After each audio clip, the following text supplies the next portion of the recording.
नमस्कार, news capital express में आपका स्वागत है। बुलेटिन की शुरुआत करते हैं ताजा तरीन खबरों के साथ। जबलपुर मध्य प्रदेश विधानसभा के चुनाव नजदीक आते ही सरकार को अपनी विभिन्न मांगे पूरी कराने के लिए विभिन्न संगठनों के द्वारा चरणबद्ध तरीके से आंदोलन और धरने किए जा रहे हैं। इसी कड़ी में स्वास्थ्य विभाग की आशा उषा कार्यकर्ता अपनी विभिन्न मांगों को लेकर लंबे समय आवाज उठा रही है। वहीं अब आशा उषा कार्यकर्ताओं ने अपनी मांगे पूरी करने को लेकर काम बंद हड़ताल की तैयारी करते हुए टाउन हॉल में धरने पर बैठ गई। आशा उषा कार्यकर्ता के धरने पर बैठकर सरकार के खिलाफ नारेबाजी की गई और अपनी मांगों को लेकर सरकार का ध्यान आकर्षण करने काम बंद हड़ताल की चेतावनी सरकार को दी गई।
लगातार हमारी हड़ताल चल रही है और सिर्फ हम लोगों की मांग है कि प्रदेश के जितनी भी आशा उषा कार्यकर्ता बहनें हैं, 2021 में ये प्रस्ताव बना था कि आशा को 10,000, सहयोगियों को 15,000 रुपये तत्काल प्रभाव से लागू करें, लेकिन आज तक बजट में आशाओं का नाम नहीं आया है। और हम सभी बहनें इसलिए अनिश्चितकालीन हड़ताल पे बैठे हैं क्योंकि ज़मीनी स्तर पे काम करने के बाद हमें ज़्यादा राशि की ज़रूरत होती है और सरकार मात्र 2,000 रुपये देती है। इतने में हमारा घर नहीं चलता है, इसलिए तत्काल प्रभाव से आशा को 10,000, सहयोगी बहनों को 15,000 रुपये तत्काल प्रभाव से लागू करें। लगभग आज कितने लोग यहाँ पर आपके? लगभग अभी 100 से ज़्यादा सैकड़ों महिलाएं बैठी हुई हैं, आशा उषा कार्यकर्ता बहनें। एक तरफ तो लाडली बहना करते हैं और हम पे जो कंधों तक बोझ रखा है, सिर तक जो बोझ बढ़ाते जा रहे हैं, हमें कब सुनेंगे, हमारी बातें को कब ध्यान देंगे। लगातार आंदोलन करने के बावजूद भी आप हमारी मांगों पे विचार नहीं करते, हम लोगों को जीने लायक वेतन नहीं देते, काम बढ़ाते जाते हैं। कैसा अन्याय है। और हम सभी न्यायपूर्ण वेतन के लिए बैठे हैं जो तत्काल प्रभाव से आशा को 10,000, सहयोगी बहनों को 15,000 लागू करें।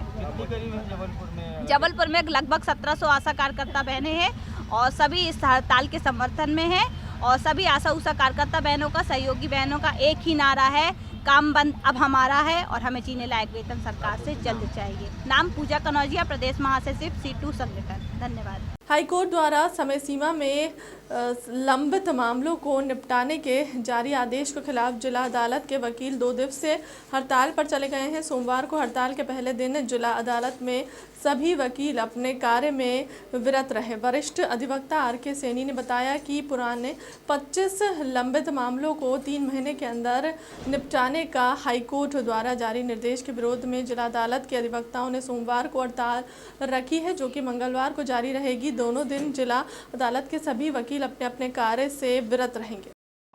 क्या कारण है? देखिए, पिछले वर्ष से माननीय उच्च न्यायालय के द्वारा एक दिशा निर्देश जारी किए गए थे कि 3 माह के अंदर 5 वर्ष प्राचीन जितने भी मुकदमे हैं उनको 25 मुकदमों की श्रेणी एक साथ करके उन 25 मुकदमों को 3 माह के अंदर निराकृत करने के लिए न्यायालयों को सूचित किया गया था। और यह पूरे हमारे जबलपुर जिले के अंतर्गत नहीं है, ये पूरे प्रदेश में एक साथ लागू किया गया। विगत 3-4 माह से अधिवक्तागण अत्यंत परेशान थे इस मामले को लेकर।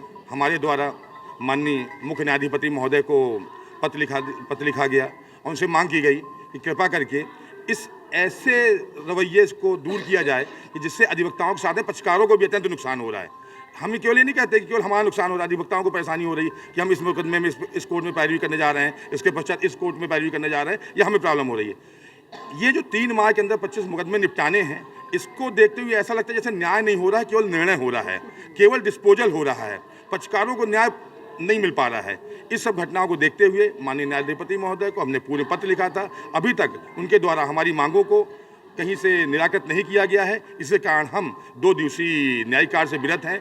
2 दिवसीय न्यायिक कार्य से विरत रहने के पश्चात हम माननीय न्यायाधिपति महोदय को पुनः पत्र से लिखकर अवगत कराएंगे अपनी भावनाओं से। अगर हमारी मांगों को वो मानते हैं तो उसके पश्चात हम आगे जैसे भी स्थितियाँ पैदा होगी हम साधारण सभा बुलाकर उसमें चर्चा करके आगे अपनी सारी मांगों के लिए आगे जाएंगे। पहले भी तो एक बार की, इसके पहले राज्य अधिवक्ता परिषद द्वारा जरूर 1 दिवसीय हड़ताल की गई थी और उसमें माननीय चीफ जस्टिस महोदय के द्वारा उनको शायद कहा गया था मौखिक रूप से कि हम आपकी मांगों पर विचार करने में सहमत हैं, परंतु आज दिनांक तक उन किसी भी मांग पर पूर्णतः उनके द्वारा कोई ऐसा दिशा निर्देश जारी नहीं किया गया है जिससे हम ये समझने में सक्षम हो सके कि हमारी मांगें मान ली गई हैं। तो ये हड़ताल अब आप लोग ये जारी रखेंगे 2 दिन की? बिल्कुल, इस हड़ताल नहीं कहेंगे हम न्यायिक कार्य से विरत हैं। हम न्यायिक कार्य से विरत रहने का अपना जो हमारा आंदोलन है 2 दिवसीय हमारा जारी रहेगा। उसके बाद हम माननीय चीफ जस्टिस महोदय से अन्य अपनी मांगों को लेकर अवगत कराएंगे। राजेश तिवारी, सचिव जिला अधिवक्ता संघ जबलपुर।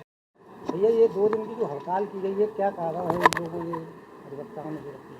देखिए, माननीय उच्च न्यायालय द्वारा लोअर कोर्ट के जितने जजेस हैं उनको पुराने प्रकरण जो कि 5 साल या 7 साल हो चुके हैं और 25 ऐसे प्रकरण इन्हें चिन्हित किए गए हैं जिनको 3 महीने के अंदर उनको निपटाना है। इस कारण हमारे जितने भी अधिवक्ता हैं पूरे मध्य प्रदेश में लगभग 1,20,000 जिनके केस लग रहे हैं, उनके काफ़ी मानसिक दबाव है। डेली मुकदमे लगाए जा रहे हैं। बहस करने का, जिरे करने का, जब मुकदमा तैयार करने का उनको समय नहीं दिया जा रहा है। समय मांगो तो तानाशाही करते हैं। अभी 4 तारीख की बात है, सिहोरा में हमारे अधिवक्ता मिस्टर S.A. हनीफ साहब जब एडिशनल सेशन जज के यहाँ एक गवाह से जिरे कर रहे थे तो जिरे करते करते ही उनको अटैक आया और कोर्ट के अंदर उनकी डेथ हो गई। ऐसी बहुत सी बातें हैं जिनमें पिछले कई दिनों से पूरे मध्य प्रदेश में बहुत से तहसील और अधिवक्ता संघ के अधिवक्ता हड़ताल पे हैं। हमें भी आज मजबूर होकर कार्य से विरत रहना पड़ रहा है।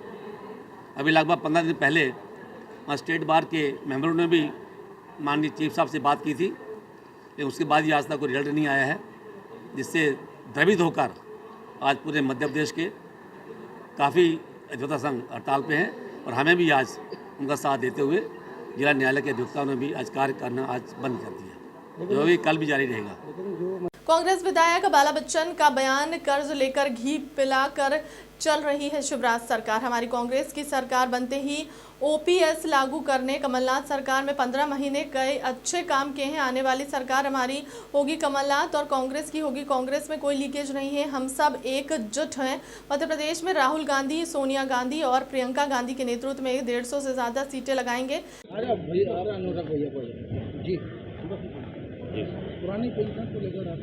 देखिए, हमारे नेता आदरणीय कमलनाथ जी ने, तत्कालीन मुख्यमंत्री आदरणीय कमलनाथ जी ने, जो मध्य प्रदेश कांग्रेस कमेटी के अध्यक्ष हैं, उन्होंने क्लियर कट कर दिया है कि कर्मचारियों के लिए हम ओपीएस लागू करेंगे।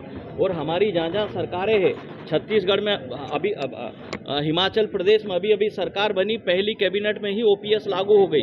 राजस्थान और छत्तीसगढ़ में ओपीएस लागू है। मध्य प्रदेश में जैसे ही कमलनाथ जी की और कांग्रेस की सरकार बनेगी, ओपीएस लागू हो जाएगी। बसपा और आम आदमी पार्टी कह रहे हैं कि जो बीजेपी कांग्रेस से नाराज होंगे उनको हम टिकट देंगे। मैं आपको बताना चाहता हूं, मध्य प्रदेश में कमलनाथ जी ने जिस तरह से 15 माह में सरकार जो चलाई थी, मध्य प्रदेश की जनता का जो विश्वास जो जीता है, आने वाली सरकार हमारी होगी, कांग्रेस की होगी, कमलनाथ जी की सरकार होगी। मेरा कल बजट पे भाषण हुआ है, मैंने सारी चीजें क्लियर कट और स्पष्ट की है कि मध्य प्रदेश को पूरी तरह से कर्ज में शिवराज सिंह जी ने और उनकी सरकार ने डुबा दिया है। कल केजरीवाल और मान ने बोला कि आप लोग जिताते हो, फिर सरकार तो बीजेपी की ही बनना है। उन्होंने जो भी बोला है, मैं आपको कहना और बताना चाहता हूं, कमलनाथ जी के नेतृत्व में कांग्रेस पार्टी के आदरणीय राहुल गांधी जी, सोनिया गांधी जी, प्रियंका गांधी जी के नेतृत्व में मध्य प्रदेश में हम लोग 150 से ज्यादा सीटें जीतेंगे। लीकेज है कांग्रेस के अंदर के? कोई लीकेजेस नहीं है। कमलनाथ जी सर्वमान्य लीडर है, उनके नाम से, उनके काम से वोट पड़ेंगे और कमलनाथ जी मध्य प्रदेश के मुख्यमंत्री बनेंगे। बाकी ये सरकार सब तरह से फेल हो चुकी है। नवंबर दिसंबर तक लगभग 3.85 लाख करोड़ का कर्ज हो जाएगा। हर एक प्रदेशवासी के ऊपर 48,000 रुपए का कर्ज हो जाएगा। कर्ज लेकर घी पीने का काम कर रही शिवराज सिंह जी की सरकार। धन्यवाद। जबलपुर में एडिशनल डीजी PHQ महिला मामले के लिए नियुक्त अधिकारी प्रज्ञा ऋचा श्रीवास्तव जबलपुर पहुंची और थाने का निरीक्षण किया। इस मौके पर उन्होंने महिला संबंधी अपराधों के संबंध में जानकारी देते हुए अधिकारियों को महिला संबंधी अपराधों पर तत्परता से कार्रवाई करने के निर्देश दिए। मौके पर मौजूद एसपी प्रभात शुक्ला ने बताया कि महिला वेलफेयर मामलों के एडिशनल डीजीपी प्रज्ञा ऋचा श्रीवास्तव ने महिला अपराधों की रोकथाम को लेकर विशेष रूप से चर्चा की है। प्री मैरिज काउंसलिंग हमारे जो वरिष्ठ जो है समाज सेवी अंशुमन शुक्ला जी हैं, और इसके अलावा हमारी एक साक्षी करके हैं जैन मनोवैज्ञानिक, उसको लेके जाते हैं। विवाह की पेंशन जानती हो, जमाने से जानती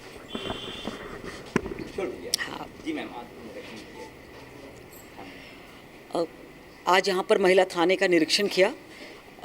कई सारे ऐसे अभियान हैं या कैंपेन्स हैं, प्रोजेक्ट्स हैं जो महिला थाना ने लॉन्च किया है।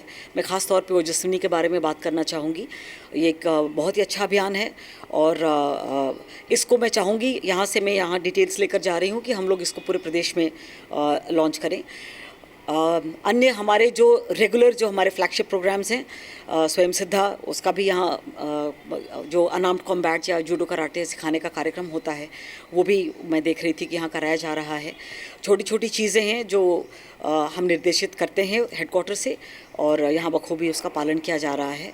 तो मैं बधाई देना चाहूँगी यहाँ के डीवाईएसपी महिला अपराध, लोकल पुलिस जो सीएसपी साहबान हैं, जो हमारी थाना प्रभारी हैं, ये बधाई के पात्र हैं। और आने वाले समय में मैं अभी बताना नहीं चाहती हूँ, एक हमारा मेजर कैंपेन आने वाला है जो आप लोग देखेंगे। मुझे पूरी उम्मीद है कि जबलपुर हमारे टॉप 5 ज़िलों में होगा उस अभियान में, जो हम बहुत ही शीघ्र अगले नवरात्र पर लॉन्च करेंगे। जो पिछले नवरात्र का भी अभियान था चेतना, उसमें भी जबलपुर ने बहुत अच्छा काम किया था, जिसके लिए अगेन मैं बधाई देना चाहूँगी। क्या प्रयास किए जाएंगे महिला संबंधी अपराध?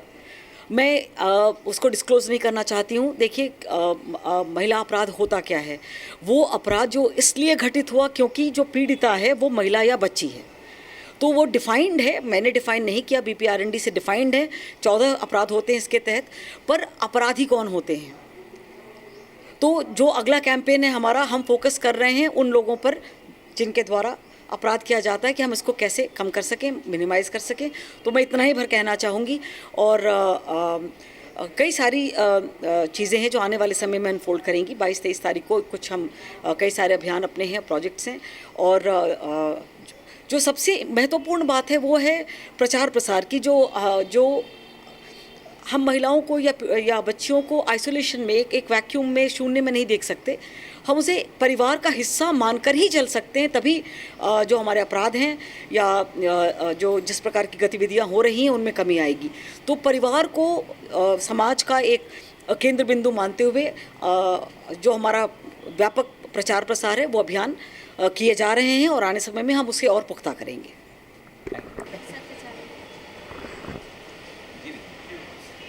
एडिशनल DG PHQ महिला वेलफेयर के लिए श्रीमती प्रज्ञा ऋचा श्रीवास्तव मैडम यहाँ आई थी। महिला थाने के संबंध में उन्होंने उनका निरीक्षण किया है। यहाँ की व्यवस्था से काफ़ी संतुष्ट थी, और कुछ फर्नीचर और कुछ चीज़ों के लिए और फंड उन्होंने अलॉट किया है ना। और उसके अलावा जो महिला संबंधी अपराध है उसकी रोकथाम के लिए कुछ निर्देश दिए हैं, और उस संबंध में प्रचार प्रसार करने के और आवश्यक निर्देश दिए हैं। उसके संबंध में निरंतर कार्रवाई की जा रही है। भाजपा की यूथ पंचायत पर जयवर्धन सिंह का बयान, शिवराज सरकार सिर्फ ब्रीडिंग में लगी रहती है, जो काम जमीन पर होना चाहिए तो कभी नहीं होते। पिछले 3 साल में सिर्फ 21 युवाओं को नौकरी मिली है। क्या यही है भाजपा सरकार? भाजपा सरकार में अगर दम है तो सबसे पहले युवाओं को सरकारी नौकरी दे ताकि उनका भविष्य संवर सके। कांग्रेस सरकार ने पंचायत सचिव बनाए, सहायक अधिकारी बनाए, रोजगार दिए, पर हर बेरोजगार है। ये बहुत ही अफसोस की बात है।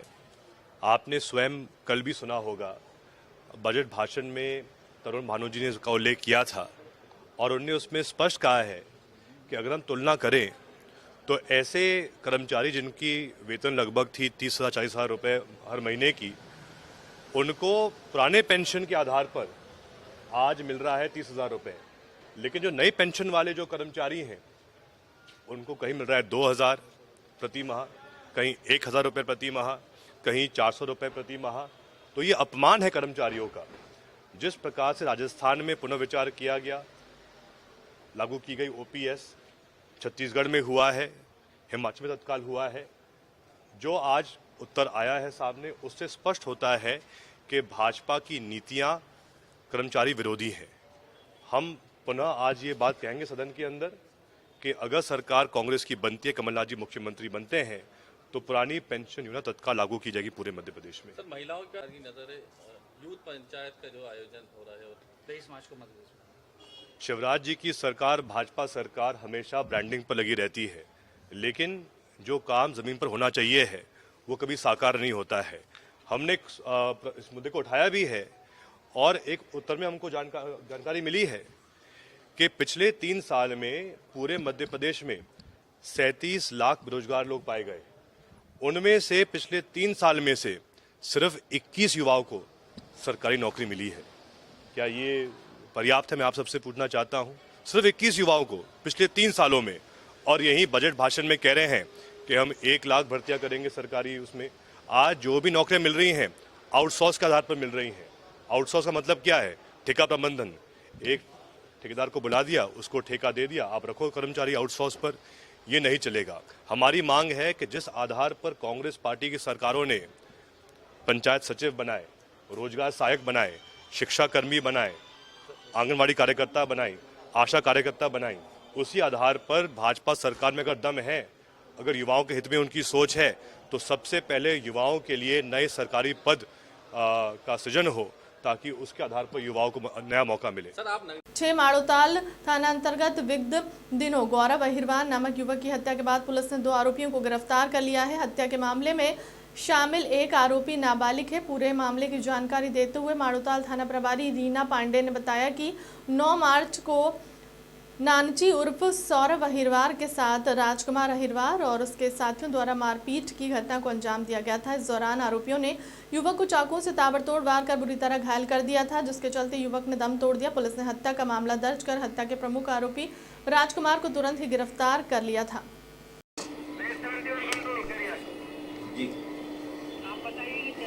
ये 9 तारीख को रात्रि में सूचना मिली थी 6 साढ़े 6 बजे।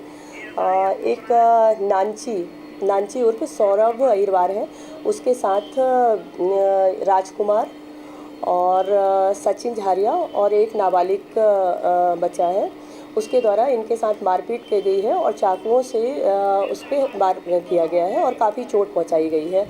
उस पर धारा 302 34 का अपराध पंजीबद्ध किया गया था और प्रॉपर विवेचना की गई और परसों कल उसका वो किया गया, पीएम वगैरह हुआ है, जिस पे काफ़ी ज़्यादा चोट आई थी। उसी चोट के कारण उसकी मृत्यु हुई थी। तो आरोपी की तलाश के दौरान राजकुमार अहिरवार जो है वो कल ही मिल गया था। कल उसको हिरासत में ले लिए थे। उससे पूछताछ किए तो पता चला कि 7 तारीख को जो इसका राजकुमार का भाई है अभिषेक, उसके साथ ये मृतक और इसका भाई मारपीट किया था, जिस वजह से इनके द्वारा 9 तारीख को उसके साथ मारपीट की गई और उसकी हत्या कर दी गई। तो राजकुमार अहिरवार को तो कल ही हिरासत में ले लिया गया था। बाकी 2 आरोपी और थे। तो इसमें जो नाबालिग बालक है विधि का उल्लंघन करने वाला, उसको आज अरेस्ट किया गया है और दोनों को माननीय न्यायालय में प्रस्तुत किया गया है और वहां से उनको प्रॉपर न्यायिक हिरासत में भेजा गया है। गोहलपुर थाना अंतर्गत पुलिस में देर रात एक शराब माफियाओं को खुलेआम शराब बेचते हुए रंगे हाथों दबोच लिया है। जब उसकी तलाशी ली तो शराब के बारे में बम देखकर पुलिसकर्मी भी सन्न रह गए, जिसके बाद आरोपी को दबोचकर सख्ती से पूछताछ जारी। थाना प्रभारी गोहलपुर विजय तिवारी ने जानकारी के अनुसार पुलिस ने बताया कि जयचंद पिता प्रेमलाल चौधरी 31 वर्ष भोला नगर का निवासी क्षेत्र से अनेक शिकायत आ रही हैं, जिसके बाद पुलिस ने पूरा प्लान बनाकर घेराबंदी कर आरोपी को दबोच लिया।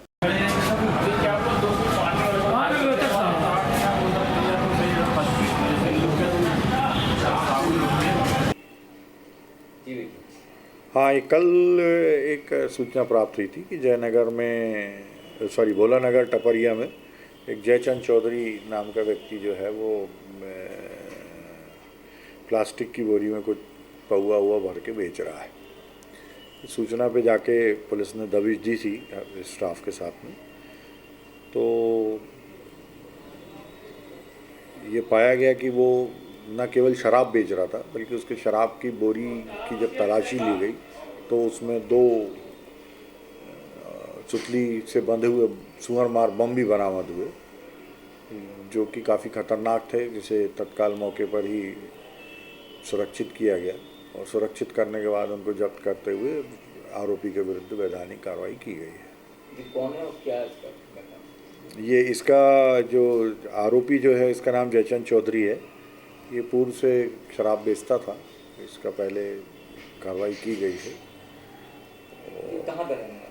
ये भोला नगर का रहने वाला। पहले ये बाबा टोला हनुमान ताल में रहता था, वर्तमान में भोला नगर गोहलपुर पर है।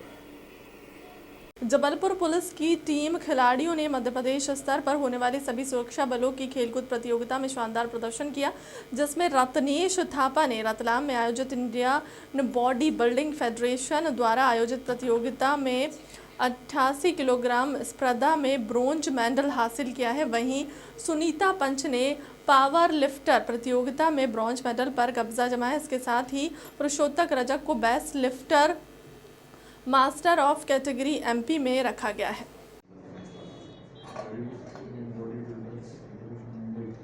कहाँ से जीत कर आए थे? रतलाम है, रतलाम से 4 और 5 मार्च। अच्छा, रतलाम में अभी जो विवाद कोई उसी में? जी सर, वही होटल उसमें थे हम लोग सर। पहले महापौर के होटल है।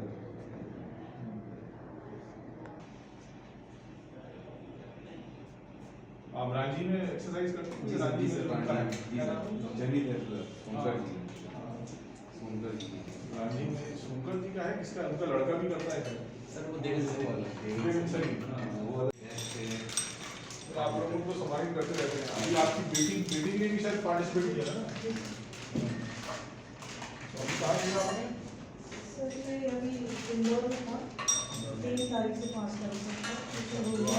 मुझे प्रधान अध्यक्ष जिला विशेष शाखा में, और 3 से 5 मार्च इंदौर में आयोजित पावर लिफ्टिंग हुई, जिसमें मुझे बेंच प्रेस में गोल्ड, पावर लिफ्टिंग गोल्ड एवं ऑल बेस्ट मास्टर का अवार्ड मिला।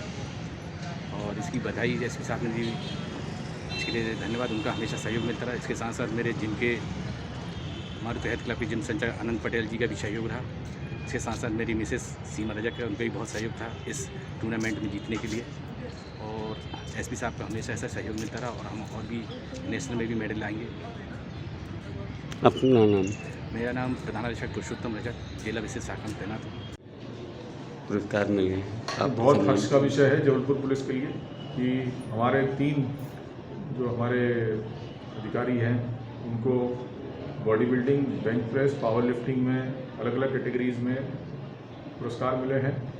सबसे पहले हेड कांस्टेबल नितेश थापा, जो कि इंडियन बॉडी बिल्डिंग फेडरेशन द्वारा आयोजित प्रतियोगिता रतलाम में थी, उसमें 80 kg एंड अबव में उनको ब्रॉन्ज मेडल मिला है। मध्य प्रदेश से ऐसा इनका कहना है कि ये इनको ही ब्रॉन्ज मेडल मिला है, जो कि बहुत ही सराहनीय अचीवमेंट है। तत्पश्चात मैं बताना चाहूँगा कि सब इंस्पेक्टर सुनीता पंच, उनके द्वारा भी पावर लिफ्टिंग में ब्रॉन्ज मेडल एक अन्य प्रतियोगिता में जो है अर्जित किया गया है। और पुरुषोत्तम रजक है हमारे हेड कांस्टेबल, इनको बेस्ट लिफ्टर मास्टर्स और एमपी कैटेगरी में इसमें इनको पुरस्कृत किया गया है। अत्यंत हर्ष का विषय है, और इससे अन्य हमारे जो पुलिस फोर्स है वो काफ़ी प्रेरणा लेंगे। फिलहाल के लिए अब तक की खबरों में इतना ही। देश दुनिया की तमाम बड़ी खबरों के लिए बने रहे हमारे चैनल के साथ। नमस्कार।